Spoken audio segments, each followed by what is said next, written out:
Hello, I'm Nathan Judah. I'm delighted to be joined by Wolves supporters, Mr. Liam Keane. Liam, it's Sunday, but it doesn't matter. It doesn't matter whether it's Saturday, Sunday, Tuesday, Thursday.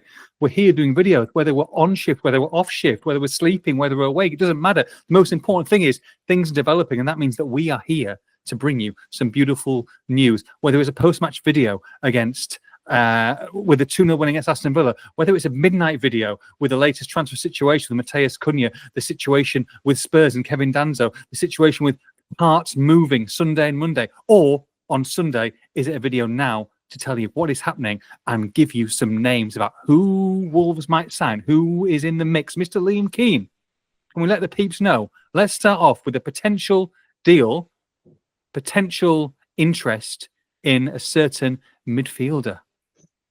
What intro, first of all. Very impressive. I've just had a bubble tea, so I'm a little bit buzzed. I can tell. E numbers are kicking around. Yes. This midfielder, a player that Wolves have held interest in previously. They've looked at him in previous transfer windows, long-term admirers of him. Josh Brownhill at Burnley, a player we've spoken about before, as I say, a player that the Wolves have looked at. He's actually had a really impressive season so far. At 29 years old, he's been, he's club captain at Burnley, who are third in the Championship, vying for promotion again. He's got 9 goals and 4 assists from centre midfield, which is pretty impressive. And he's a player, as I say, that Wolves have had a lot of interest in for quite some time. Now, when it comes to bringing in players in this transfer window, and with today and tomorrow with the deadline at 11 p.m. tomorrow on Monday, Wolves are going to have to move quickly to get some deals over the line. They will have a list of players in every position that they're interested in. And the 2 positions they're going for are defender and midfielder. No guarantee they're going to get both, but they want both if they can do it. And we'd probably be surprised if they don't get at least one of them. And among the list of players in midfield, some that are out there, some that aren't out there, Josh Brownhill is among them. He's got 6 months left on his contract at Burnley. He's got a lot. There's a lot of competition from other clubs. Celtic, other Premier League clubs have all been credited with interest in him. Wolves would have to pay a transfer fee, you would imagine, to get him. You don't think Burnley would send him on loan with only 6 months left of his deal. So they would have to pay some money to bring him in. But what he does do, if they do decide to make a move, is he fits a homegrown criteria for their squad. So I'll very quickly, because it can be confusing, very quickly explain this. Of the 25-man squad that Wolves are allowed to have in the Premier League, which is for players 21 and older, anyone below that doesn't count towards that 25. 21 or older. In that 25 group of players, 17 of them are allowed to be non-homegrown, and the remaining 8 can be homegrown players. Wolves' 17 currently is all taken up. Mosquera will come off, Agbadu will come on, so that's 1 for 1. You're then left with a situation of, does Lamina go, does Lamina stay? That's a question mark. Does Sasha Kalajdzic come off the squad list, considering he's not ready to play at the moment, which is a decision Wolves could make. But they've got 2 free homegrown spots at the moment, with Luke Cundle being sold to Millwall. And if Brownhill was a player they decided to move for, he would fill one of those spots, and they'd be able to make that deal. They'd be able to get that deal done. So when it comes to midfielders and centre-backs, the squad is something they have to really consider. 29 years old, Championship, Burnley 1 point outside the automatic promotion at this moment in time, 6 months left on his deal, 9 goals this season, 4 assists. Why would Burnley let go of their captain when they're trying to get into the Premier League? Well, I don't think they would they? Or at the very least, they're not going to want to. For the player, he's been at Burnley since 2020, so I'm sure he's got a lot of affinity with the club. For the player, potentially a big move back to the Premier League or elsewhere. As I say, other clubs are interested in him. If reports to be believed, I believe there are clubs abroad interested in him as a free agent as well in the summer. He's got his options. I mean, he have his own ambitions as well. He may have one last big move potentially as well at 29 to get a good contract elsewhere, get a 3-4 year contract somewhere. So it'll be a very interesting one to watch how it develops. There's no guarantee, as we say, that Wolves are going to move for him, but he's certainly a player that is on that list that they are interested in as we go into the final hours of the window. Peter Burrows talked about getting a midfielder in, defensive-minded midfielder as well. I know he scored a lot of goals, but you do think he's more of a defensive-minded midfielder from what we've seen in the past. Someone who's got an engine, someone who can run all over the place, who can cover a lot of ground. Does Brownhill fit that mantra? And also, in terms of Josh Brownhill, not the sexiest name for fans, would he? It's not one who's going to be, let's be honest, the fans are going to be excited about if he does come. Now, look, it doesn't matter whether they're sexy or not, as long as they're effective. But can you understand that there might be a little bit of trepidation among the fan base if and when they do move for Brownhill? Yeah, I think so, because understandably, fans are going to want sort of exciting names, exciting players. Doesn't necessarily mean that if Wolves go for Brownhill, he can't do a job in this team. What has this team been missing? It's been missing leadership. It's been missing a bit of physicality. And it's been missing a little bit of that scrap and that fight in them.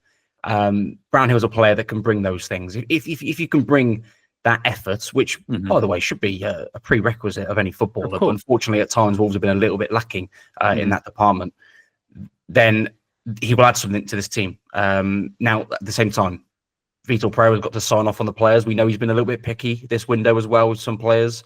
So if they don't bring the signings in, it'd be interesting to see to what degree he is frustrated at the end of the window if he's turned players down. Can't have it both ways necessarily. But I think he's a player that would add something to this team as not necessarily an instant starter, but someone who can make a difference, particularly in some of those tough Premier League games. Wolves have really got to dig in. Okay, so that's Josh Brownhill from Burnley. Look, we kind of discussed last night that Wolves are hoping, and probably the most, I think the most important of the signings, or let's say signing or signings tomorrow, will be getting another defender in. That's what they wanted to do. Of course, the Kevin Danso deal fell through at the last minute with him deciding to go to Tottenham, and Tottenham on a permanent transfer as well. I saw his video today; it looked terrible. Don't want him anyway. But in terms of the two players who are linked, we Wolves have got interest in. Who are those players? Yeah, I could be setting myself up for a fall here, but I'm going to put my neck on the line and say this anyway, that of those two positions, look, in an ideal world, Wolves would like to bring both in, but with it becoming increasingly unlikely that Lemina leaves, and if he does, it would have to be somewhere like Turkey, potentially with limited time left in the window and their window being open a week longer. It's becoming more likely that he may get integrated back into this side and Wolves don't bring a midfielder in.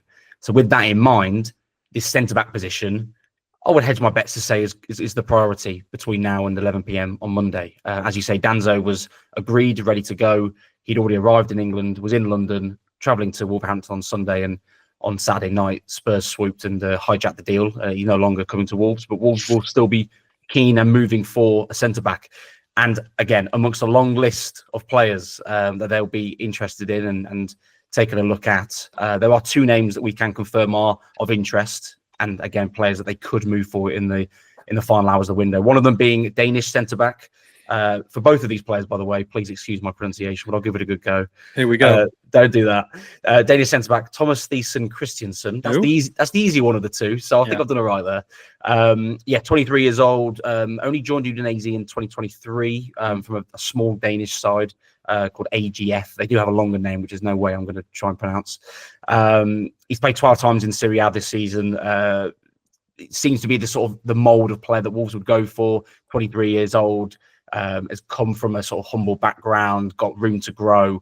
But if the Wolves decide to make a move for him, he's going to have to make an impact here and now as well. And then in a similar sort of vein, similar to the sort of model of players that Wolves tend to go for in this recruitment strategy, is a player called Nasser Giga.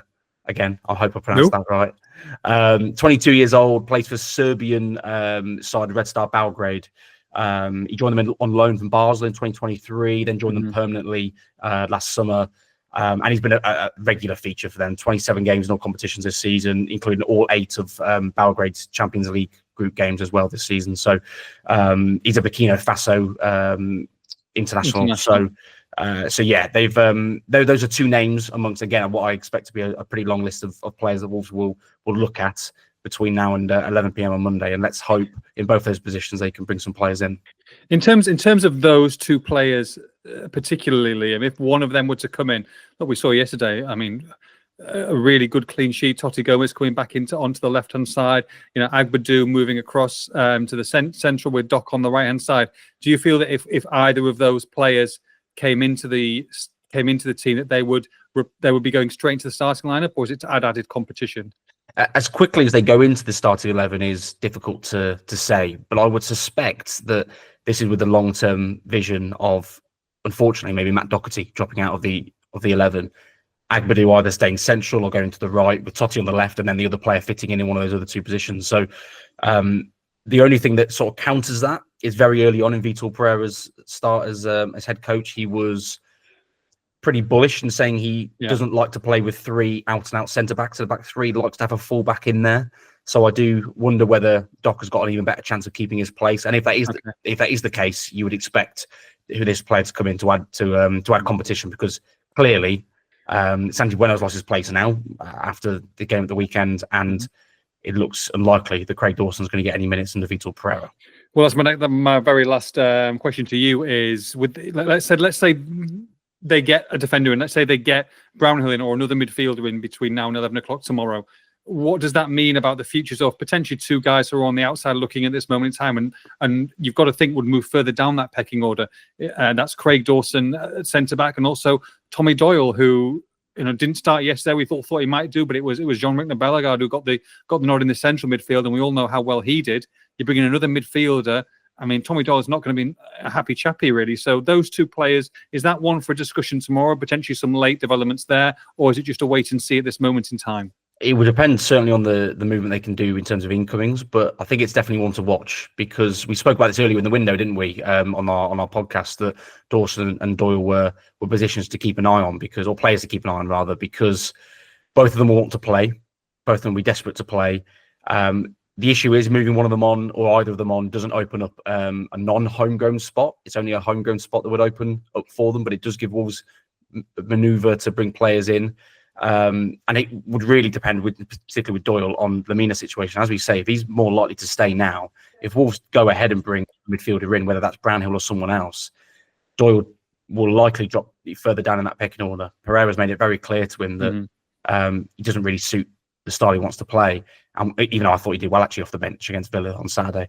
So with that in mind, Doyle will be desperate to go and play. And we know that clubs have looked at him for a loan this month as well. So it would be one I would say to keep an eye on between now and 11 p.m. on Monday, because if Wolves can bring players in, there's still a potential to balance that squad and 1 or 2 go out. That's our transfer update for today. We're going to have plenty more. I think we're seeing your lovely face throughout Monday. I reckon we could be having 1, 2, 3, 4, even 5 videos, but we'll keep you up to date. You will be the first to know. Keno, join with me. Come on, here. Get your hands like that. What on earth is this? Just get your hands like that. And then you put it down like that. You ready? After 3, just put it down like that. You ready? 1, 2, 3. Yeet. Oh, God's sake.